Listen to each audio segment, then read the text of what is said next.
Hello po guys, isang magandang araw po sa ating lahat and kumusta po kayo? Ako po si Ate Mel and sa lahat po ng mga nandito ngayon, maraming salamat po sa inyo guys, no? And sa ngayon po magbibigay po tayo ng another tawas po, no? Pang second segment po natin to and pasensya na kayo, talagang hindi ko kakayanan yung 2 beses po na magtawas sa isang linggo, no? So pagsikapan ko na makapagbigay po ako at least kahit papano once a week, no? So in any days kasi hindi ko hawak yung oras ko, pasensya na kayo, no? Basta abangan na lang po ninyo kung sakasakali po mag-upload po ako ng panibagong video, no? So, ang mechanics po natin is isipin ninyo po na nandito kayo sa akin, nasa harapan ko, and andito din kayo sa harap po ng aking altar, and talagang isipin ninyo na nandito kayo po sa akin para maisabay po kayo sa dasal, no? Okay, let's begin, no? Sa lahat po ng aris, Anima Dominus, Deus Sabaoth, Christi Jesus, Jesus Corpus Christi, Atom Picatum Igosum, Basidit Labame, Salvame, in the name of the Father, the Son, and the Holy Spirit. Diyos ang mga makapangyarihan sa lahat, basbasan mo po ang bawat isa sa amin sa ngalan ng apat na pangalan mo, which is Yahweh, Wabhe. Bigyan mo kami ng lakas, bigyan mong lakas ang aking kamay, ang aking kaisipan, and naway basbasan mo po ang bawat isa po na maabot po ng bidyong ito. In the name of the Father, the Son, and the Holy Spirit. Sabihin man po natin na hindi po kayo Katoliko, okay lang po guys, no? In general reading po ito. So, sa inyo po dyan, gabay lang po ito. Pero kung talaga pong kailangan po ninyo ang tulong, ay nandyan lang po sa baba ang number ko. And magbigay na rin po ako sa inyo ng pwedeng panglunas po or herbal po, pero sasabihin ko kung ano yun, kung baka meron po kayo dyan. So, pwede na po kayo lang po ang kumuha. Guys, gusto kong iparating sa inyo na mas marami na po kasi sa atin ngayon nag-tune in sa natural na gamutan, lalo na sa herbal, kasi alam na po natin na kahit anong gawin minsan, mahirap po gumaling, no? Hindi sapat yung iinom kayo ng gamot po na synthetic. Kailangan po talaga minsan meron kayong iinumin po na herbal. Anyway, lahat po ito ng aris. Pasensya na kayo sa boses ko. Nakakarinig po ba kayo, no? Tutulungan ko na lang ng lemon at saka ginger.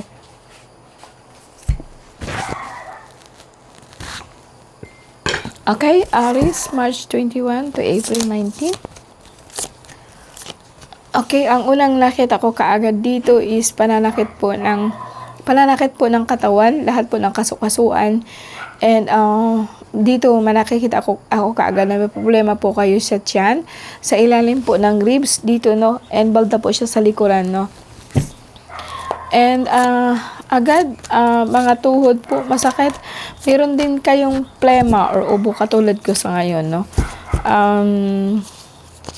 Parang batok po ninyong masakit. May nakita din po ako ditong pananakit ng likuran. May tama po kayo sa kidney. And lahat po ng pwedeng pong sabihin po natin na itong mga side na to talagang masakit po siya, no? Parang nakapako po yung mga dito nyo, no? Anyway guys, ang sentro ng card mo, hindi naman to talaga no? Pwede kong sabihin po na yung tuhod po ninyo talaga po minsan namamaga, no? And yung parang pagod, hindi not pagod, parang kumaga sa akin yung ditong tiyan ninyo parang bloated po siya, and sinabayan po siya ng pananakit po siya ng likod, at saka itong isang kabilang kidney mo po talaga po may tama po siya, or makikita po ninyo yan minsan nakirot po siya, no? And dito posible po na may napuntahan ka po, or ikaw po talaga parang nagutuman ka, no? Ikaw po na nagtatrabaho, parang tinatawag po nating pasma, yung maghimasma ka, or yung nagutuman ka ba, nalipasan ka po ng gutom, no? And parang ang dilaw na dilaw din po yung ihi nyo, and may nakita din po ako dito na pamilya nyo parang nagre-reach out po sa inyo kung nasaan ka man ngayon. Baka po nasa ibang bansa ka, no? Kasi ang problema mo talaga is like sa spinal column din sa likod. Yung lower back mo sa likod, masakit po siya, no? Parang nagbabaga po itong ibabaw po ng pang-upo nyo, no? And may tama kayo sa kidney guys. So bawas po kayo sa lahat po ng meat. No, hindi naman siya lahat po ng meat, no.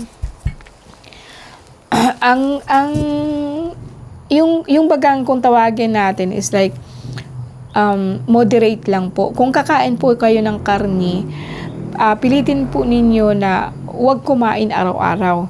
Kung halimbawa, dapat po baga, so i-balance po ninyo na kapag karni ang ulam, dapat po may gulay po talaga siyang counterpart para po madali po ang pagtunaw nun. Kasi kaya kayo nagkakaroon ng problema nito, hindi na masyadong matibay yung panunaw po natin, no?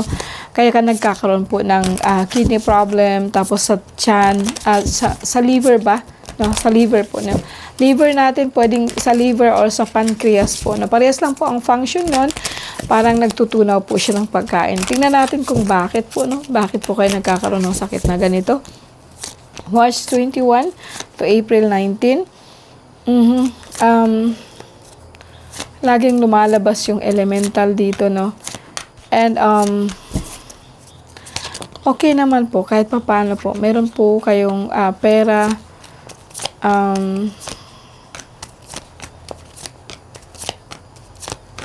Okay. Guys, actually,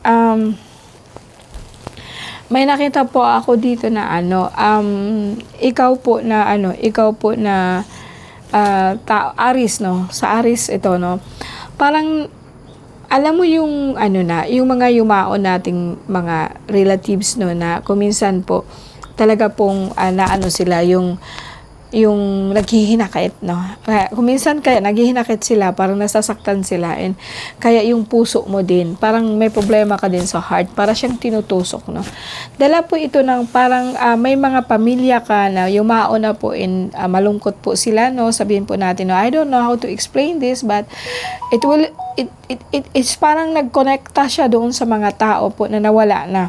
They become hindi na sila yung katulad ng hindi na sila katulad ng tinatawag po natin na mga kaluluwa, kundi parang forces na po sila ng nature po natin. Kaso lang sa ngayon kasi, kaya po grabing pananakit po ng likod mo at saka yung heart mo, dala po yun doon. Then, ikaw din po na Aries ka, parang may grabe din po yung tampo mo, no?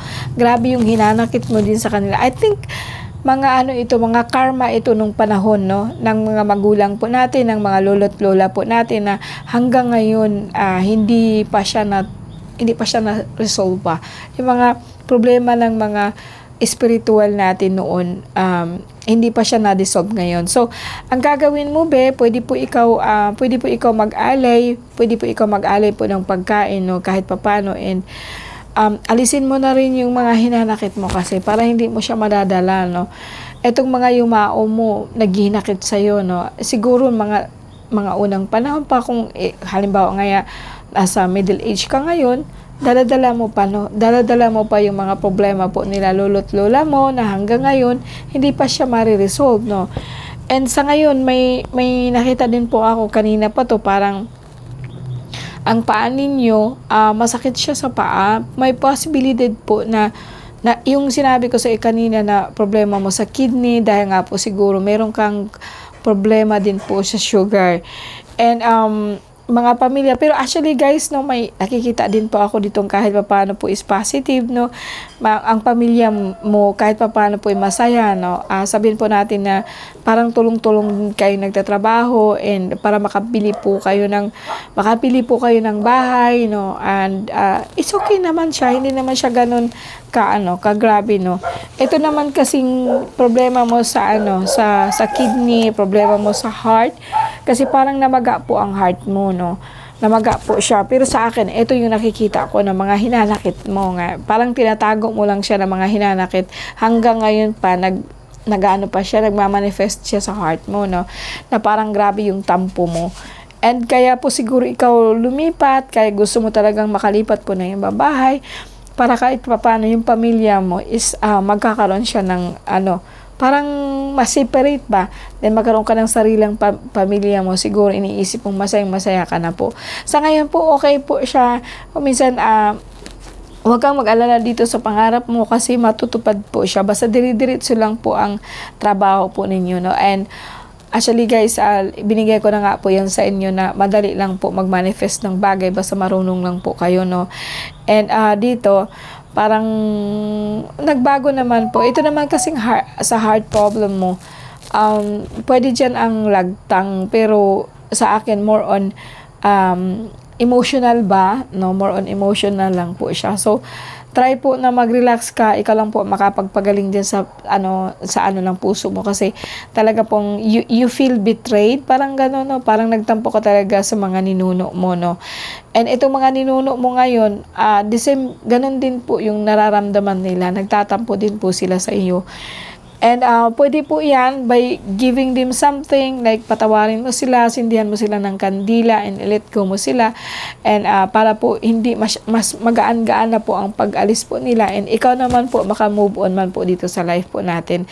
They are gone, no? Parang sa akin, like, sindihan mo sila ng kandila para kahit papano po matahimik din po sila. But then ikaw din po, parang let go mo na rin para hindi masyadong mabigat sa'yo, no? Okay, tingnan natin sa last, ako ng 3 card. And Aries, ito ha, Aries, March 21 to April 19.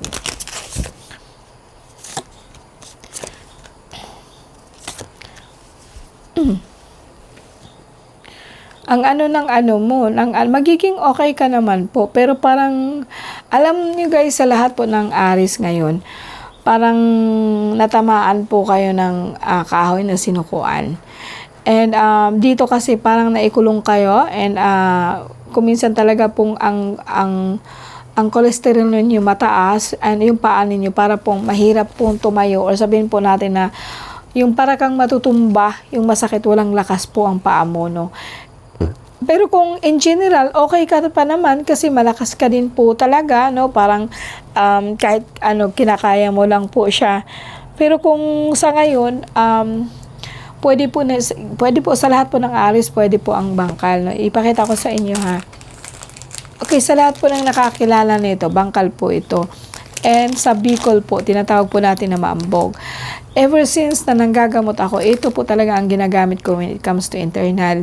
So, sa mga tao po na meron alam nito, dapat po, pag nag-inom kayo nito, yung alam ninyo yung dosage niya. Kasi lahat po ng gamot po, kahit herbal, meron siyang dosage, no? So, ito, pag ganito kadami, so i-dry ninyo siya. Ito'y balat po na binalatan, no?